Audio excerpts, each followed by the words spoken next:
the tallest on the coast. He was once the city's only toast.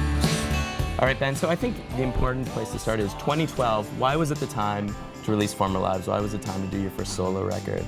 It wasn't a calculated kind of thought. It was just that I found myself with enough songs that kind of existed as their own little deleted scenes from the last 2 or 3 records that I felt that they could kind of live together and tell a particular story. We've said it a number of times that we feel that the creative time we spend outside the band is as important as the time in the band. Mm-hmm. You know, being in a band for 15 years, I think that if this was the 3rd year of Death Hab's existence and I was putting out a solo record, I would imagine there'd be some nervousness. But at this point, I've been doing this for 15 years. You know, I mean, I started this band with Chris producing.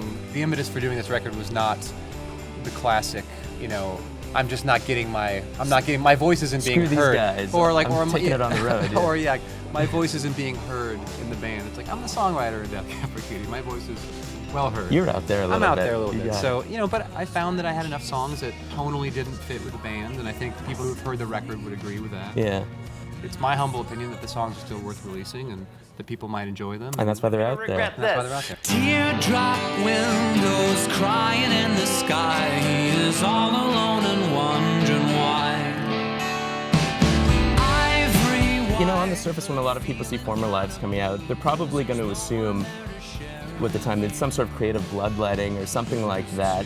People are going to make assumptions about anything I write, but you know, I've often thought that what makes a song really connect with somebody is that they contextualize it within their own lives. The soap opera reality show of my life over the last year or so, a couple of years, you know, I'm sure has its own quirky appeal to some people. But even saying that, I've been very clear that I don't want to give people a roadmap for the record. You know? And rightly so. People need to get out of the basement, Ben. Get off the computer. Right, a little because bit. that's where all these people are. Right? Yeah, they're all on their parents' just clicking basements. around. On a computer.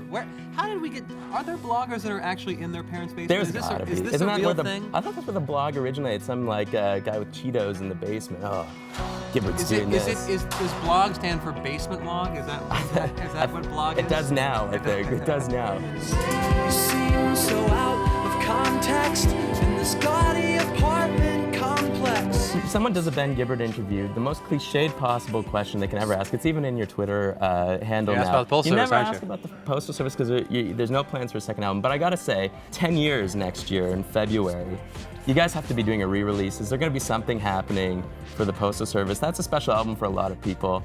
For Sub Pop, it was a really special album. It sold 1 million copies. I know you're thinking about it. You see me smiling, right? Yeah, I do. Yeah. And he doesn't want to say anything about it. I'm know not. he doesn't. You see me smiling, but I'm not saying anything. Let's just leave it at that. We'll leave it at that, and we'll put that in headlines, and we're going to screw him over on Enemy or something like that. Ben, thanks so much for hanging out, dude. It was It's nice a pleasure. talking to you.